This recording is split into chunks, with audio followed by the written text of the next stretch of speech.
दशरथनन्दन रामा घनश्यामा मुनिकामा दशरथनन्दन रामा घनश्यामा मुनिकामा दानववंशविरामा दानववंशविरामा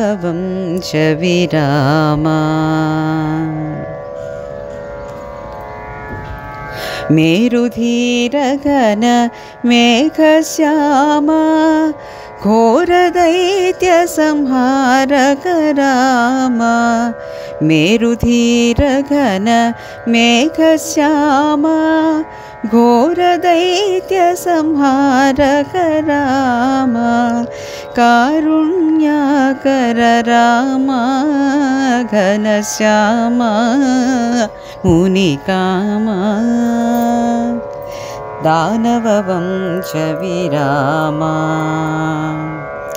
दानववंशविरामा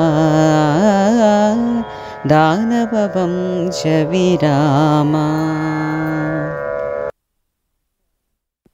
శ్రీ శ్రవణం ఛానల్కి శ్రోతలందరికీ కూడాను మరొకసారి స్వాగతం. ఈరోజు మనం మన చిన్నతనంలో రేడియోలో వచ్చేటటువంటి ఈ కీర్తనని మళ్ళీ ఇప్పుడు వినడం జరిగింది. అనురాధ ఎంతో చక్కగా పాడి వినిపించారు మనకి. ఇది కుందుర్తి నరసదాసు గారు రచించినటువంటి కృతి అనమాట. చాలా చక్కగా పాడి వినిపించారు అనురాధ. మనం యోగ వాసిష్టంలో స్థితి ప్రకరణని మొదలుపెట్టుకొని అందులో భార్గవోపాఖ్యానాన్ని చెప్పుకుంటూ వస్తున్నాం కదా.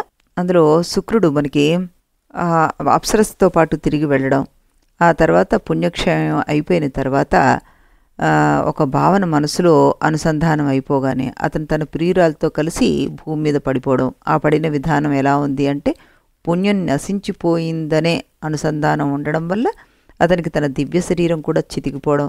దాంతో ఆ జీవులిద్దరూ సూక్ష్మ శరీరాలతో గూడు లేని పక్షుల్లాగా ఆకాశంలో తిరుగుతూ మెల్లిగా చంద్రకిరణంలోకి చేరిపోయారు. ఆ కిరణాల ద్వారా ఆహారయోగ్యమైన గింజల్లోకి చేరారు. వాటిలో ఒక గింజ దశార్ణ దేశానికి చేరింది. అక్కడ ఒక బ్రాహ్మణుడు ఆ గింజను అన్నంగా వండుకుని తిన్నాడు. గింజలోని జీవుడు ఆ బ్రాహ్మడి ద్వారా అతని గర్భంలో చేరి కొడుకై పుట్టాడనమాట. ఆ జన్మలో కూడా అతని పేరు శుక్రుడే. జన్మజన్మలుగా సాగే జీవుల చరిత్రను చెప్పుకునేటప్పుడు పురాణాల్లో సామాన్యంగా జన్మలన్నింటిలోనూ ఆ జీవుణ్ణి ఒకే పేరుతో వ్యవహరిస్తూ ఉంటారనమాట. ఇది మనం గుర్తుపెట్టుకోవాలి. కథా సౌకర్యం కోసం వాళ్ళు ఇలా చేస్తుంటారు. వేరే వేరే జన్మల్లో వేరే వేరే పేర్లు ఉండొచ్చు, కానీ ఒకే జీవుడి జన్మాంతర ప్రయాణం ఎలా సాగిందో చూపించడానికి వచ్చే కథలు కనుక ఇలాంటి కథల్లో ఆ జీవుడికి అన్ని జన్మల్లోనూ అదే పేరు ఉన్నట్టుగా మహర్షులు చెప్తూ ఉంటారని మనం ఇక్కడ గమనించుకోవాలన్నమాట. ఇంతకు భృగు కుమారుడైన శుక్రుడు దశార్ణ దేశంలో బ్రాహ్మణ కుమారుడిగా జన్మించాడు. అక్కడ అతనికి మళ్ళీ తపస్వీజనుల సాంగత్యం లభించింది. ఆ సాహవాస బలం వల్ల అతను తపో విధులను నేర్చుకుని తపోనిష్ఠుడై ఒక మన్వంతర కాలం పాటు జీవించాడు. కానీ ఇంత తపస్సులో ఉన్నవాడికి ఒక విచిత్రమైన సన్నివేశం ఎదురైంది. ఆనాడు స్వర్గం నుంచి రాలిపడిన అప్సరస ఈనాడు ఒక ఆడ లేడై పుట్టి ఆ శుక్రుడి తపస్సు చేసుకునే వనంలో ఇతని ముందు తిరగసాగింది. మన్వంతర కాలం పాటు అంటే దాదాపుగా 71 దివ్య యుగాల పాటు తపోనిష్టలో ఉన్న నూతన శుక్రుడి మనస్సు కాస్త చెలించింది. ఆ లేడికి మానవాకారంలో ఉన్న కుమారుడు పుట్టాడు. ఆ పిల్లవాడు అతను పుట్టినప్పటి నుంచి నూతన శుక్రుడి పద్ధతే మారిపోయిందనమాట. వాడి మీద అంతులేని మోహంతో తన ఆస్తులు ఎక్కడ ఉన్నాయా అని విచారణ మొదలుపెట్టాడు. వాడికి అంతులేని డబ్బు ఉండాలని, సాటిలేని పాండిత్యం ఉండాలని, మచ్చలేని సద్గుణాలు ఉండాలని, శాశ్వతమైన ఆయుష్ ఉండాలని ఒకటే తపన బయలుదేరిపోయింది. మనశ్చింతతోటి అతని తపోనిష్ట అంతా భ్రష్టుపట్టి తపోబలం అడుగంటిపోయింది. ఇలా నూతన శుక్రుడు పుత్రచింతలో మునిగి ఉండగానే మృత్యు అతన్ని మింగేసింది. పుత్రుడి కోసం భోగచింతనలో పడ్డ నూతన శుక్రుడు పై జన్మలో మధుర దేశపు రాజుగా పుట్టాడు. అక్కడ చాలా కాలం భోగాలు అనుభవించి కీర్తిని సంపాదించి చివరికి వానప్రస్థ ధర్మంలో ఉంటూ శరీర త్యాగం చేశాడు.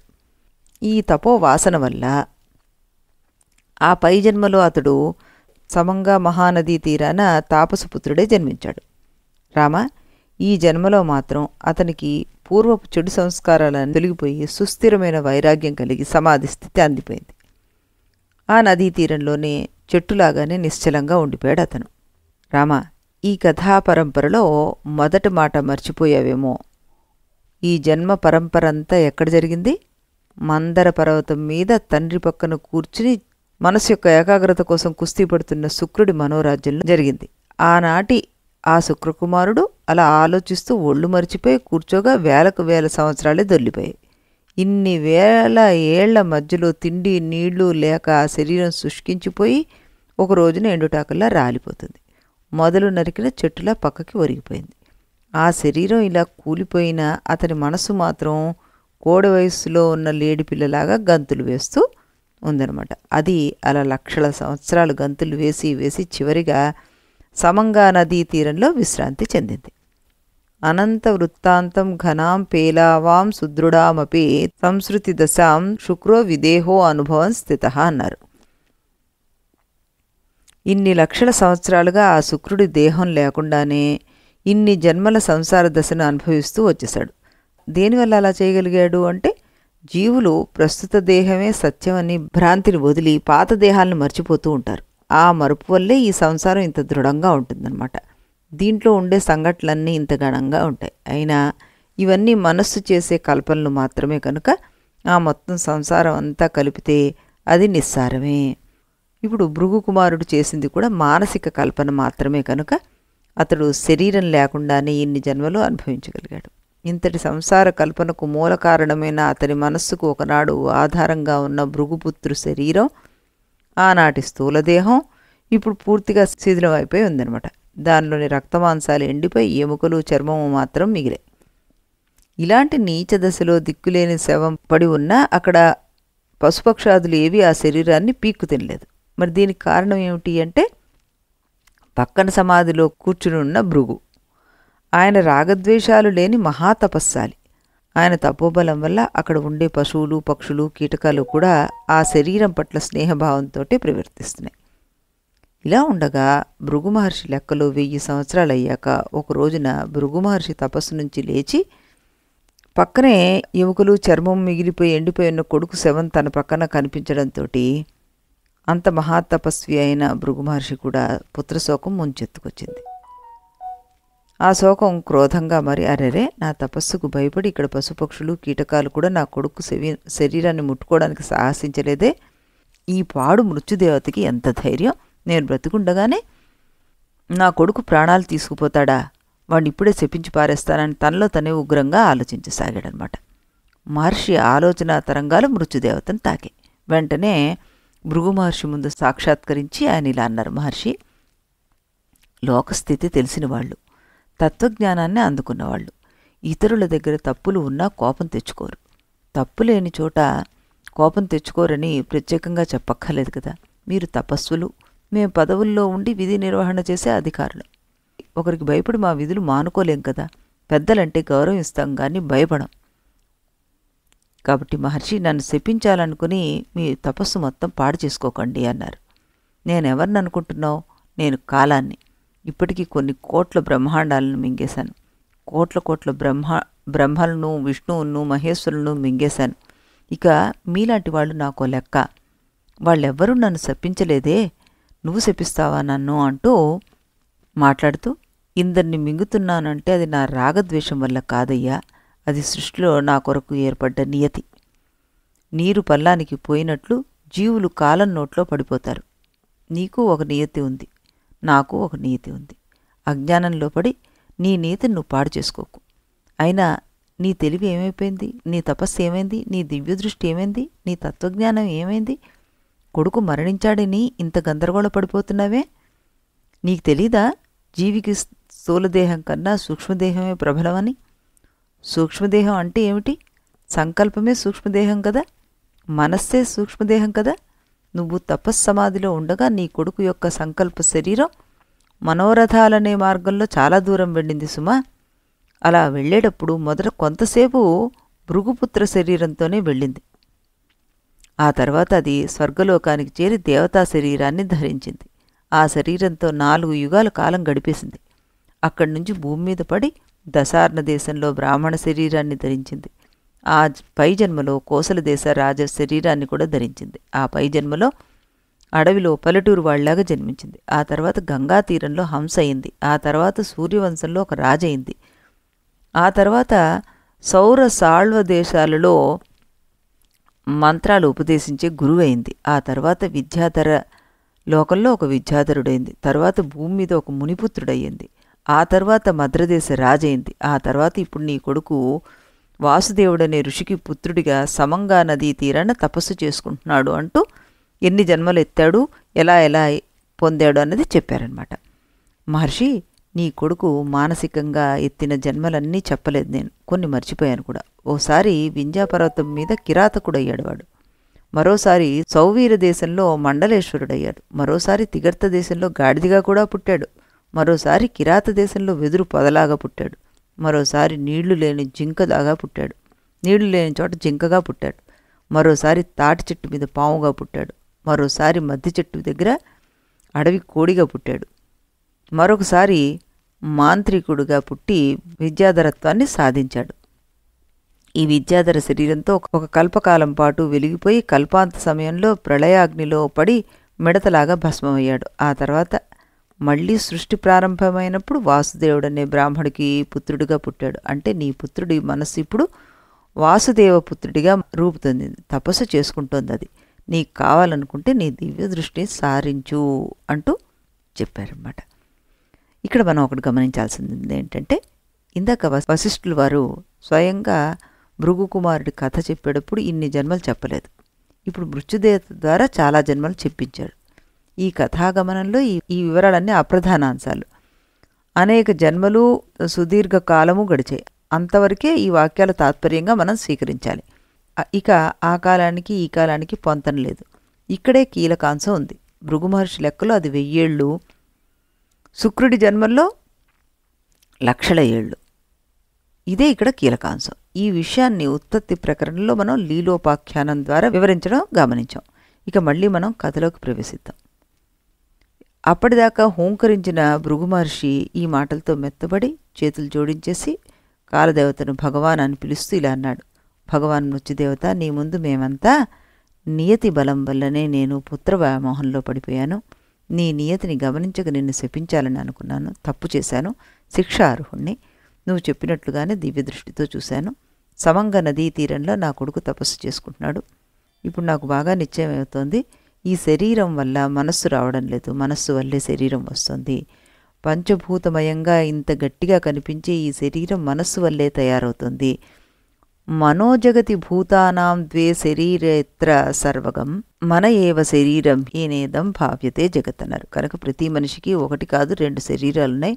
ఒకటి స్థూల శరీరం, రెండోది మనస్సు. ఈ స్థూల శరీరం పరిమితమైనది, ఈ మనస్సు సర్వవ్యాపకమైనది. ఈ జగత్తు మొత్తాన్ని సృష్టించేది అదే. ఇలా 2 శరీరాలు ఉన్నట్లు కనిపిస్తున్న ఆ 2 శరీరాలు కూడా మనస్సే. మనస్సు కంటే అది వేరు కాదు అని కాలదేవ, ఈ విషయం చాలా అద్భుతంగా ఉంది కదా అన్నారు. అప్పుడు మృత్యుదేవత అన్నారు, మహర్షి బాగా చెప్పావు, కానీ జీవుడి మనసు శరీరం అనేవి 2 దేహాలున్నవే. అది అంత గట్టి మాట కాదు. నిజమైన గట్టి మాట ఏంటంటే, ఈ మనస్సు చేసే మననం వల్ల జరిగే నిర్మాణమే లోకత్రయం. మనోమనన నిర్మాణ మాత్రమే తజ్జగత్రయం అని సర్గ 11లో 23వ శ్లోకంలో చెప్పారనమాట. దీన్ని బట్టి ఏం తేలుతోంది అంటే, ఈ ప్రపంచంలో జడంగా కనిపించేది, చేతనంగా కనిపించేది 2 కూడా మనస్సు చేసే నిర్మాణాలే. అంటే మనస్సు యొక్క రూపాంతరాలే. ఇది ఎలా కుదురుతోందంటే, జడాలని చేతనాలని ఇలా భేదవాసనలన్నీ రూపుకట్టిన ఈ మనస్సు యొక్క అసలైన శక్తి దానికి అధిష్టానమైన సన్మాత్ర కావడం వల్ల. అంటే మనస్సుకు అధిష్టానంగా ఉన్న సన్మాత్రమే జడ వస్తువుగా అస్తిత్వాన్ని పొందుతుంది, చేతనా వస్తువుగాను అస్తిత్వాన్ని పొందుతుంది. ఇంకా స్పష్టంగా చెప్పాలి అంటే, అడుగున ఉన్న విత్తే కాండంగా, కొమ్మలుగా, ఆకులుగా, పువ్వులుగా, పళ్ళుగా రూపాంతరం చెందినట్లు అధిష్టానమైన ఆ సన్మాత్రే ఆ బ్రహ్మ పదార్థం. ఆ సన్మాత్రమే ఆ బ్రహ్మ పదార్థమే సువిశాలమైన ప్రపంచంగా విజృంభిస్తోంది. ఉన్నది ఒకటే అధిష్టానం, అదే సన్మాత్రము, అదే పరబ్రహ్మ. ఆ ఒక్కదాంట్లోంచి చిత్ర విచిత్రాలైన మనశ్శక్తులు కోటానుకోట్లుగా ఉద్భవిస్తున్నాయి. మనశ్శక్తుల్లో కొన్ని దేవతలయ్యాయి, కొన్ని మనుషులయ్యాయి, కొన్ని కీటకాలయ్యాయి. ఇలా జీవుల్లో అనేక రకాల తరగతులు ఏర్పడ్డాయి. క్రమంగా గురువులు శిష్యులు ఏర్పడ్డారు. మహర్షి, ఇవన్నీ మనసు కల్పించడం వల్ల ఏర్పడిన వికారాలే. ఈ వికారాల్లో ఒక వికారం ఇప్పుడు సమంగా నదీ తీరంలో ఉంది. పద, ఇద్దరం వెళ్ళి అక్కడికి చూద్దాం అన్నారు. భృగు, కాలదేవుళ్ళు ఇద్దరూ సరేనంటే సరే అనుకుని ఆకాశ మార్గంలో ప్రయాణం చేసి సమంగా నదీ తీరానికి వచ్చి కొంచెంసేపు వెతికిన తర్వాత నవీన భృగుపుత్రుడి దగ్గరికి వెళ్ళారు. నిర్వికల్ప సమాధిలో ఉన్న ఆ కుర్రవాణ్ణి చూస్తూనే మృత్యుదేవత ఊరంతా గొంతు చేసుకుని, ఏమయ్యో, ఇదిగో నీ కొడుకు అంటూ బిగ్గరగా అరిచాడు. ఆ గావు కేకలకి సమాధి భంగమై ఆ మునికుమారుడు మెల్లిగా కళ్ళు తెరిచాడు. ఎదురుగా పవిత్రులైన బ్రాహ్మణులిద్దరూ కనిపించేసరికలా మునికుమారుడు సగౌరవంగా నమస్కరించి దగ్గరలో ఉన్న ఒక రాతిబండ మీద కూర్చోబెట్టి ఇలా మనవి చేశాడు. ఏమని? బ్రాహ్మణోత్తములారా, మిమ్మల్ని చూస్తుంటే నాకు చాలా ఆనందంగా ఉంది. ఎన్ని వేల సంవత్సరాలుగానో తపస్సు చేస్తున్న తొలగిపోని మనోమోహం మీ దర్శనంతో తొలగిపోయింది. ఇలాంటి అనుభవం నాకు కలుగుతోంది. ఇంతకీ మీరెవరు అన్నారు. ఈ మాటలు వినేసరికి భృగు మహర్షి కళ్ళలోకి నీళ్లు తిరిగినంత పనైంది. ఆయన త్వరగానే తేరుకొని, నాయనా, వెనకటి జన్మలో నువ్వు నా పుత్రుడివి. నువ్వు తపస్వివే కదా, ఒకసారి దివ్యదృష్టితో చూసుకో అన్నాడు. ఆ మాటలకి మునికుమారుడు కళ్ళు లోపలికి తిరిగి వాటిలో తన గత చరిత్రంతా చక్రాల్లా తిరిగినట్టుగా కనిపించి గబగబా చూసేశాడు. కొంతసేపటికి మామూలు స్థితికి వచ్చి సంతోషంగా తండ్రిగారికి నమస్కరించారు. ఆశ్చర్యం వల్ల అతడి నోటి వెంట మాట రాలేదు. అతను మెల్లిగా తనను తానే సంభాళించుకొని ఇలా అన్నాడు. ఔరా, పరమాత్మ యొక్క నియతి చేసే పనులు ఎంత విచిత్రమైనవి. నియతి వల్ల కదా ఈ ప్రపంచం అంతా చక్రం తిరిగినట్లుగా తిరిగిపోతుంది. ఆహా, ఎన్ని జన్మలను అనుభవించాను నేను. అన్నీ గుర్తుకున్నాయో లేదో, ఎక్కడెక్కడో తిరిగాను, ఏమేమో అనుభవించాను. మంచి చెడు రెండూ చూశాను. ఇక ఇప్పుడు తిరుగుళ్ళు ఆగిపోయాయి, భ్రమలు తొలగిపోయాయి. నాన్నగారు, ఇక లేవండి. మందర పర్వతం మీద ఆనాడు నేను వదిలి వచ్చిన శరీరాన్ని చూద్దామని ఉంది. ఇప్పుడు అది ఎండుటాకులాగా ముడుచుకుపోయి ఉంటుంది. నాకు ఇప్పుడు ఏది కావాలని లేదు, వద్దని లేదు. కేవలం నియతి చేసి ఈ రచన చూస్తున్నానంతే. అది చూడడం కోసమే ఉన్నాను. అంతకు మించి వేరే పనేం లేదు. పదండి, బయలుదేరదాం అన్నాడు. ఈ రకంగా బయలుదేరిన వీళ్ళు వెళ్ళేసరికలా ఆ శరీరం అక్కడికి వాళ్ళకి కనబడిందా లేదా?